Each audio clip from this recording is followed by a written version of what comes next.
ஆயோல் உங்களால் வஜ்ராசனால உட்கார முடியுமா? பெரிய பெரிய ஆசனங்கள் பண்ண முடியுதா இல்லையான்றதை விட இந்த மாதிரியான சீட்டிங் போஸ்டர்ஸில் உங்களால் கம்ஃபர்டபுளாக உட்கார முடியுதான்ட்டு செக் பண்ணி பாருங்கள். ஏன்னா கேப் விட்டுட்டு இந்த மாதிரி வஜ்ராசனா, சுப்த வீராசனா இதிலெல்லாம் உட்காரும்போது எனக்கே வலி பின்னி எடுத்துருச்சு. ஸோ இந்த வஜ்ராசனா பொசிஷனில் உட்கார்றது ஓரளவுக்கு ஈஸி தான். ஆனால் இந்த சுப்த வஜ்ராசனா இல்லை சுப்த வீராசனாவில் உட்கார்றது உண்மையாகவே ரொம்ப கஷ்டமாக இருந்துச்சு.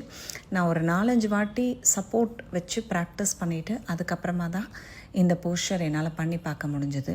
ஸோ ஒருத்தருக்கு ரொமட்டாய்ட் பெயின் இருக்குது, கவுட் இருக்குது, கால்சிஃபிகேஷன், அதாவது வந்துட்டு கால்சியம் வந்து பாதங்களில் எலும்பு மாதிரியே வளரும், சில பேருக்கு பாதங்கள் குத்தும், ஃப்ளாட்டான ஃபீட் இருக்குது, அந்த மாதிரி இருக்கிறவங்க, நுரையீரல் வந்து நல்லா எக்ஸ்பேண்ட் ஆகணும்னு நினைக்கிறவங்க, அந்த மாதிரி இருக்கவங்க இந்த சுப்த வீராசனா பயிற்சி வேரியேஷன்ஸ் தாராளமாக பண்ணி பாருங்கள்.